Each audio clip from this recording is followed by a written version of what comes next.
বা একজন ডাক্তারের ওয়াইফ কেন এসব বিক্রি করবে? মার্কেটে আসলে ঢোকার পর বোঝা যায় যে এখানে আমাকে কোনো ফিউশন আনতে হবে। আমি কি ভুল করছি বা আমি কি খুব অসম্মানের কোনো কাজ করছি? এইখানে ফাইট করে টিকে থাকতে হবে। এই আপু বসুন্ধরাতে কি আপনার দোকান আছে নাকি? দোকান নিয়েছেন নাকি? আমি বলছি, না বসুন্ধরাতে নেইনি। বুঝতে পারছিলাম যে উনি হয়তো আমার পেজ ফলো করেন। তো তখন উনি বলতেছিল যে, "আমি তো আপনার মানে এই যে স্কার্ট-টার্ট দেখান আমি তো অনেক দেখি কিন্তু আমি কিনতে পারি না।" তো সাথেই আবার উনার ছেলের বউকে নিয়ে আসছিলেন। তাকে আবার ডাকলো, "এই আসো। এই যে দেখো আমি এই আপার দেখি সবসময়। তোমাদেরকে বলি যে কিনে দিতে, মানে অর্ডার করে দিতে। আমি তো সিস্টেম বুঝি না, হ্যাঁ? তোমরা তো দেও না।"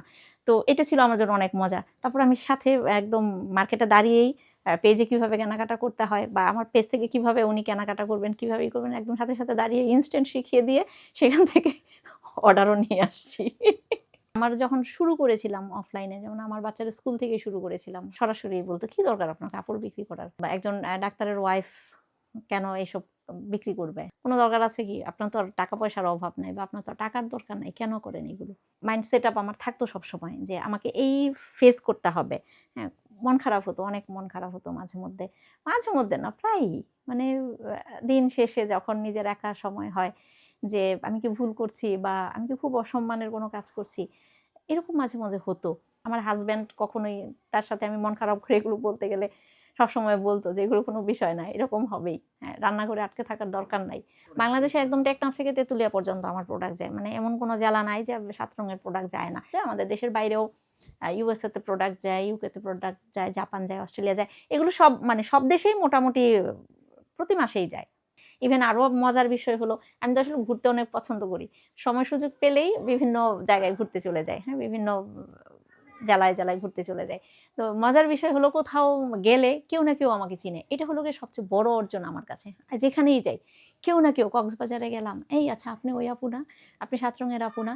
অন্য কোথাও যেখানেই যাই আলহামদুলিল্লাহ। এটা যে মানে কি এক অ্যাচিভমেন্ট, আমার কাছে মনে হয় যে এটা অর্থ দিয়ে কেনা যাবে না। আমার হাসব্যান্ড গভর্নমেন্ট জব করেন। তিনি ডাক্তার। যার জন্য তাকে পোস্টিং তার বিভিন্ন জায়গায় হতো। কোনো জায়গায়ই ভালো করে সেটেল হতে পারছিলাম না। টিচিং প্রফেশনটা আমার খুব পছন্দের। কিন্তু এটা আর কন্টিনিউ করতে পারিনি এজন্য যে আমাকে এরকম সুইচ করতে হয়। শেষ পর্যন্ত আমাকে এই প্রফেশন বেছে নিতে হয়েছে যে আমি একজন উদ্যোক্তা হব বা ব্যবসায়ী হব। একদমই জেনে শুনে বুঝে শিখে শুরু করেছি, বিষয়টা একদমই ঐরকম না। ইচ্ছা থাকলে পারা যায় যে কোনো কিছুই। কেমিক্যাল ডাই একটা ফার্মে ছিলাম। তো সেখান থেকেই সিদ্ধান্ত নেওয়া যে আস্তে আমাকে মুভ করতে হবে, আমি বিজনেস শুরু করব। তাই আসলে পুঁজি নিয়ে খুব বেশি একটা মানে ছিলাম না, চিন্তায় ছিলাম না। আমি শুরুই করেছি ৳৫,০০০ দিয়ে ১৭ টা ড্রেস আ মার্কেট থেকে এনে ২০০৬ সালে আমার বসুন্ধরাতে আমি তখন থাকতাম। ওইখানে আমি বিজনেস শুরু করি বাসা থেকে। মার্কেটে আসলে ঢোকার পর বোঝা যায় যে এখানে আমাকে কোনো ফিউশন আনতে হবে। সেল করাটা খুব কঠিন। অ্যাজ ইউজুয়াল প্রোডাক্ট কোনো জায়গা থেকে এনে সেল করাটা খুব কঠিন। এটা আমি আসলে সেই ফিল্ডে নেমেই শিখেছি। যে আমাকে ফিউশন কোনো কিছু করতে হবে, কোনো কিছু মানে নতুন আনতে হবে। সময় যাচ্ছে আরো চ্যালেঞ্জিং হচ্ছে বিষয়গুলো, হ্যাঁ? আমাকে আরো নানা রকমভাবে চিন্তাভাবনা করতে হচ্ছে প্রোডাকশন ভেরিয়েশন নিয়ে। কারণ কাস্টমার আ সাইকোলজি বিষয় থাকে। সবকিছুর উপর আসলে সেল। এটা খুব চ্যালেঞ্জিং। আমি যে কাজটি করছি অনেক ঝুঁকির কাজ। যে যাই আমি দেখাচ্ছি সব নিজে তৈরি করছি। একদম সুতার বুনন থেকে শুরু করে। এরকম আমার ব্লকের কাজ থাকে। বাটিককে একটু ঢেলে সাজানোর জন্য, মানে অ্যাজ ইউজুয়াল প্রোডাক্ট না হোক, গতানুগতিক থেকে বের হওয়ার জন্য সেখানে আমার ব্লকের কাজ ইনক্লুড হয়েছে। এজন্য আমাকে ব্লকের টেবিল তৈরি করতে হয়েছে। হ্যাঁ? ব্লকের ছোট্ট করে একটা কারখানা দিতে হয়েছে। এখন ব্লকের সাথে ব্লকেরও চাহিদা আছে। সেই সাথে আমার স্ক্রিন প্রিন্টের কিছু মানে আবার কাজ করতে হয়েছে যে এখানেও আরো মানে কাস্টমার আমার কাছে আসলে যেন আরো অনেকগুলো ওয়ে পায়। হ্যাঁ? অনেকগুলো মানে উইন্ডো পায় যে এটা পছন্দ না হলে অন্যটা হবে। এজন্য আস্তে এগুলো সব আমার নিজের করে এখন আমি প্রোডাকশনে আছি। স্ক্রিন প্রিন্ট থেকে শুরু করে এমব্রয়ডারি থেকে শুরু করে সবকিছুই হোক ছোট, কিন্তু এই যে একটা নিজের মতো করে তৈরি করা যে আমি কি চাচ্ছি, আমার কাস্টমার কি চাচ্ছে, এটা বুঝে এখন আমি নিজেই এই কাজগুলো করছি। শুরু থেকে যখন শুরু করেছি তখন আমি নিজেই ছিলাম। আমার ফ্যামিলি মেম্বাররাই আমার মানে পার্টনার ছিল। আমার ফ্যামিলি মেম্বাররাই আমার সাথে হাত মিলিয়ে কাজ করত। এটা একদম বাস্তব কথা যে তখন এত ঝুঁকি তো আসলে কোনো কিছুই বড় দিয়ে শুরু হয় না। ছোট থেকেই শুরু হয়। তো তখন আমার ফ্যামিলি মেম্বাররাই, আমার ছেলে, আমার ভাই, ওরাই আমাকে হেল্প করত।